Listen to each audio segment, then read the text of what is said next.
주 안에서 사랑하는 여러분, 오늘은 너희는 새로운 피조물이라 라는 제목으로 하나님의 말씀 증거하도록 하겠습니다. 저는 그리스도 안에서 새로운 피조물임을 확신합니다.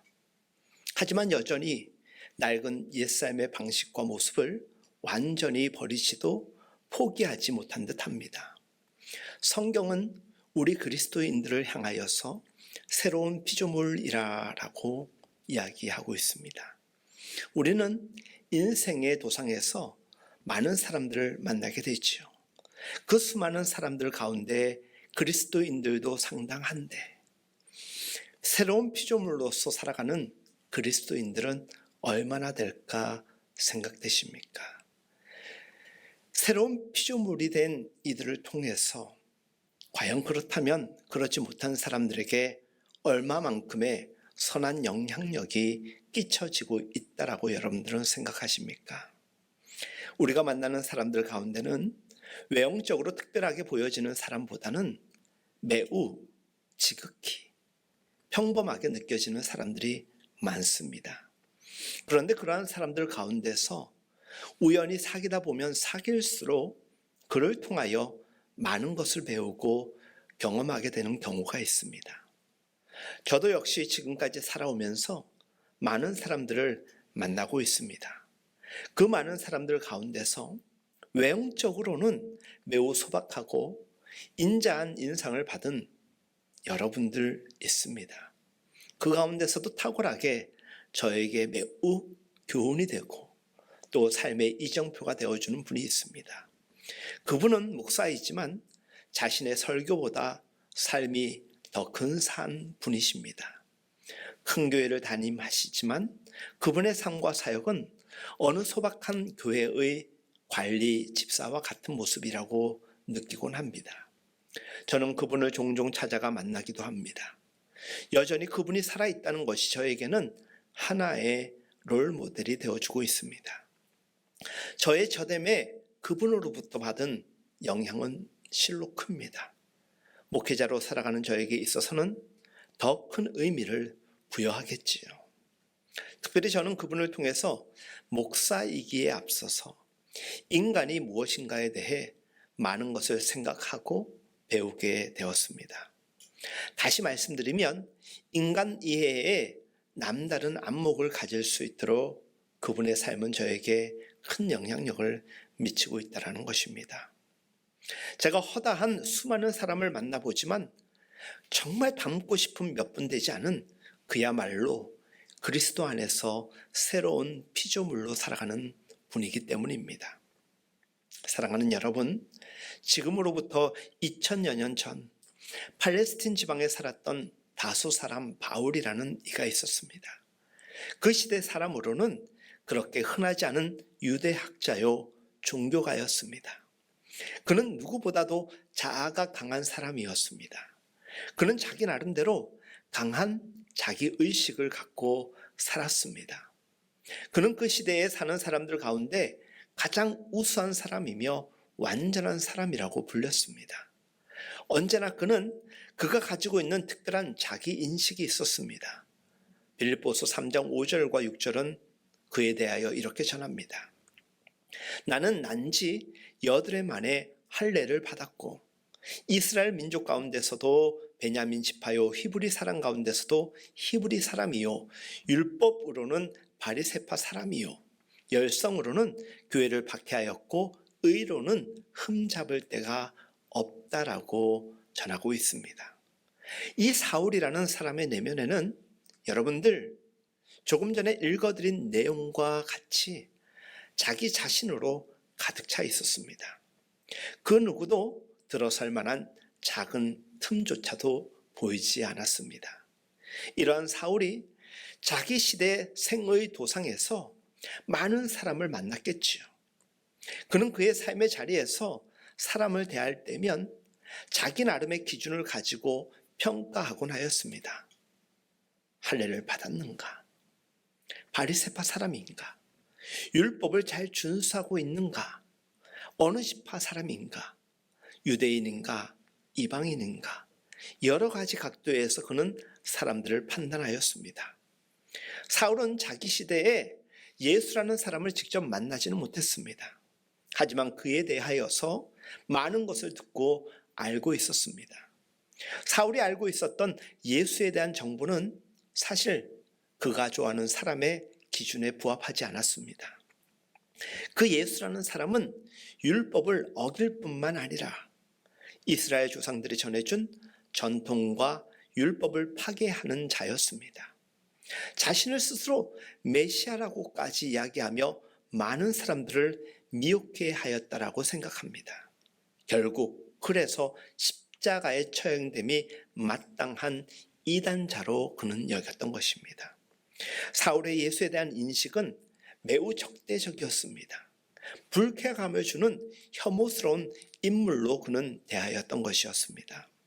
사울의 예수에 대한 그러한 인식은 그를 따르는 추종자들에게까지 적대감을 갖게 되었습니다.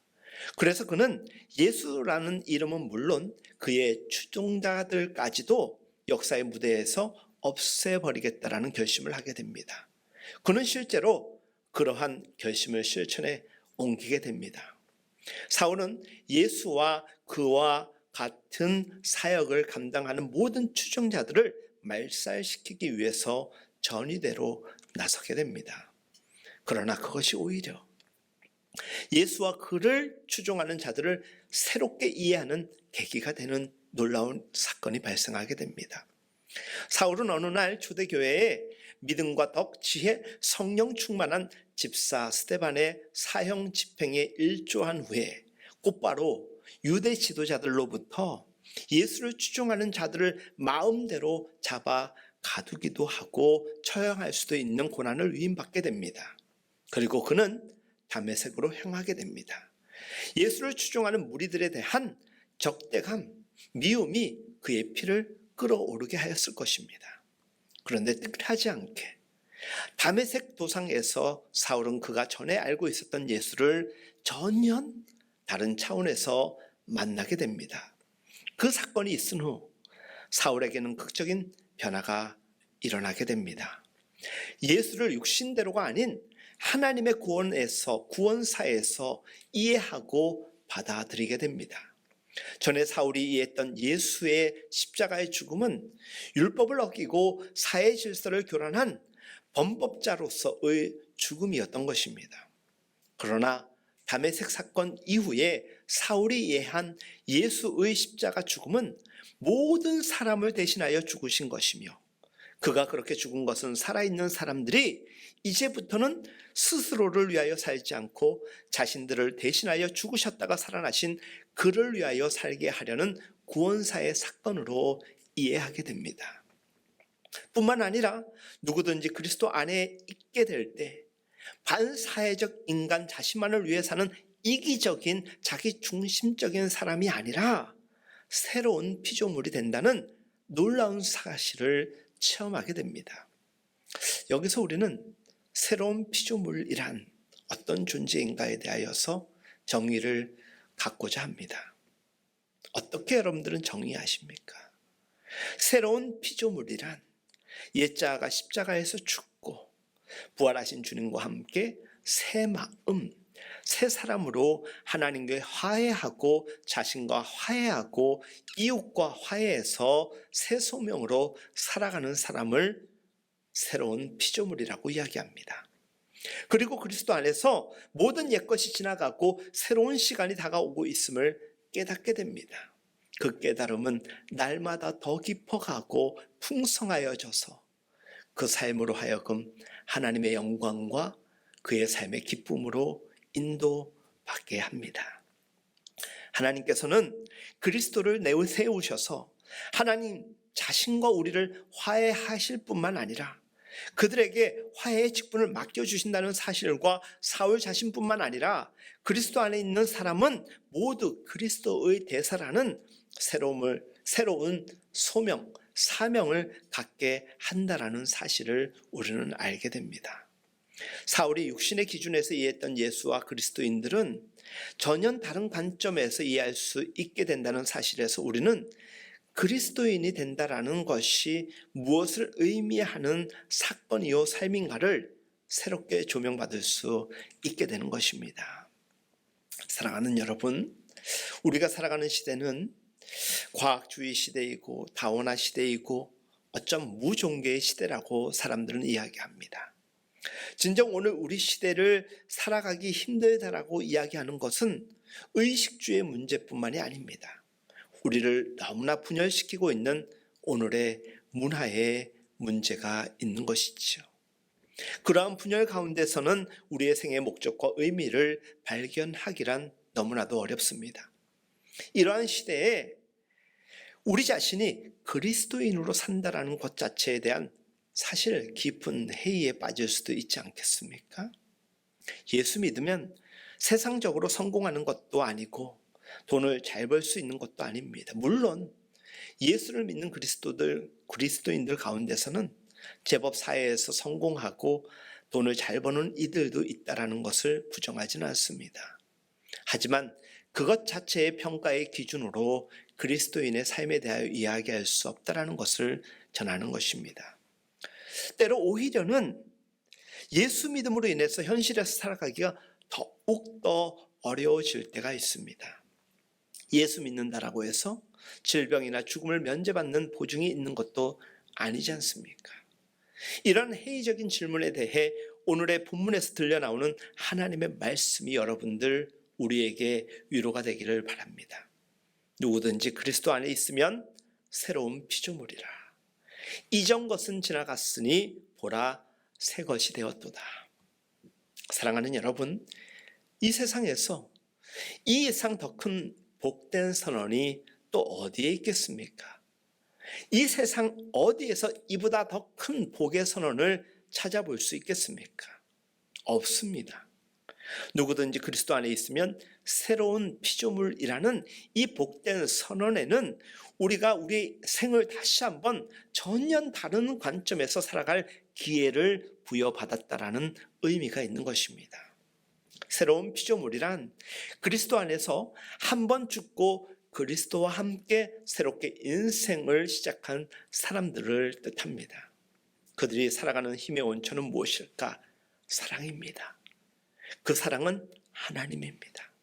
하나님이 우리를 사랑하셨기 때문에 우리를 위하여서 그리스도 예수를 통하여 사신 일들을 보십시오. 그 일들로 하여금 우리는 새로운 피조물이 된 것입니다. 그리스도의 사랑이 우리를 강권합니다. 우리들이 맡은 직분은 하나님과 세상을 화해시키는 직분입니다. 이미 하나님께서 예수 그리스도를 통하여서 하나님과 우리를 화해케 하여 주셨고 그 믿음을 부여받고 축복된 삶을 살아가는 그리스도인들, 다시 말해서 새로운 피조물된 우리들은 세상과 하나님이, 세상의 사람들과 하나님이 화해하고 회복될 수 있도록 하나님께서 세우신 직분받은 사람들이라는 것입니다. 낡은 피조물과 새 피조물의 차이점은, 낡은 피조물은 여전히 모든 것을 육신대로 판단하고 자기 뜻대로 생각한다라는 것입니다. 그러나 새로운 피조물은 육신대로 판단하지 않습니다. 하나님에게 소중한 것이 무엇인가에 대해 지혜의 안목을 가지고 세상과 인간을 바라보게 되는 것입니다. 그렇기 때문에 세상을 살아가는 기쁨, 희망, 의미가 육신으로 판단하며 살아갈 때와는 전혀 다른 것입니다. 바울의 위대함은 무엇일까?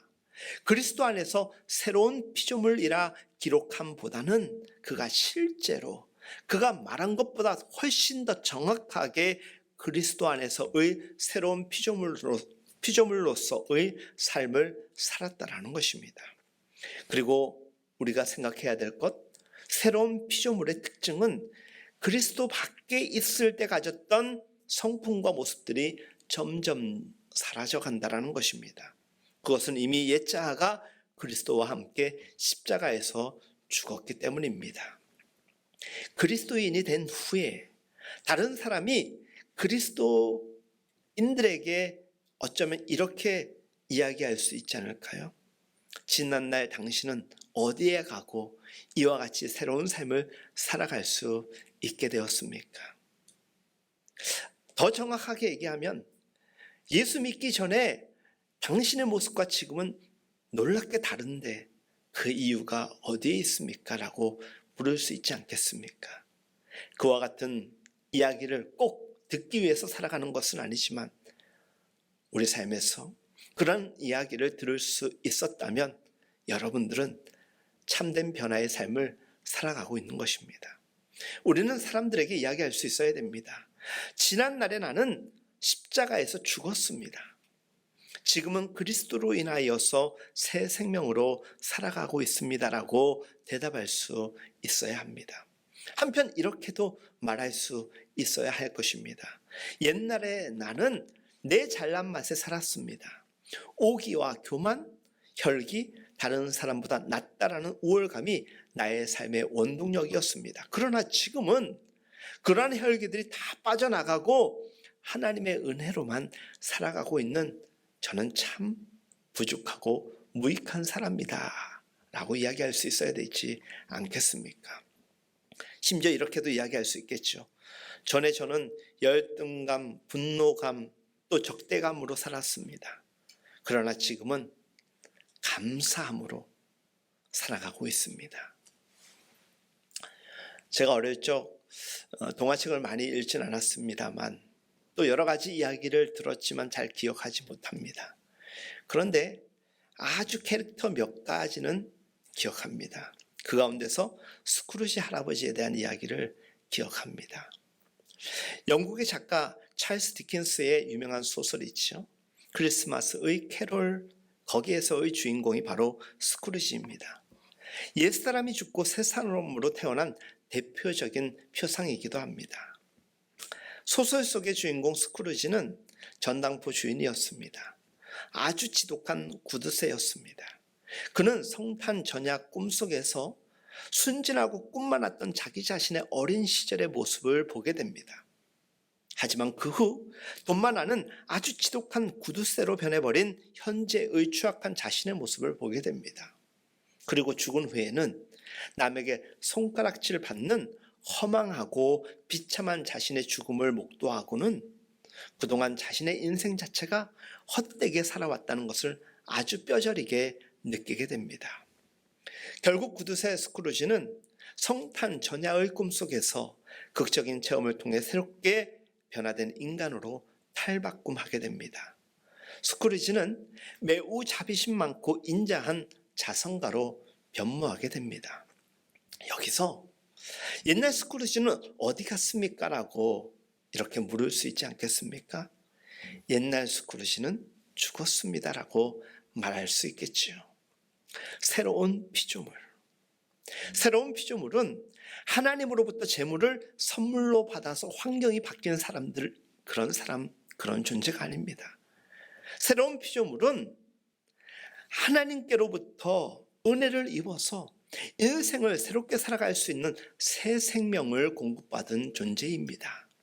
주 안에서 사랑하는 여러분, 옛날에 여러분이 그리스도를 만난 이후로 새로운 존재, 새로운 피조물로 변화되었습니까? 하나님은 우리에게 선언해 주십니다. 그러니 너희는 그리스도 안에서 새로운 피조물이라. 우리는 믿고 확신하되 다만 부단히 새로운 피조물된 삶을 열망하며 변화의 삶을 살아갈 뿐입니다. 사랑하는 여러분들에게 축복합니다. 언제나 당당하게 확신하되 겸손하게 자신에게 나는 그리스도 안에서 새로운 피조물이라 선포하며 살아갈 수 있기를 바랍니다. 그리고 그와 같은 삶의 자리에서 위로는 하나님께, 옆으로는 이웃들에게 선한 영향력을 베풀고 영광을 올려드리는 복된 새로운 피조물된 삶을 살아갈 수 있길 예수님의 이름으로 축복합니다.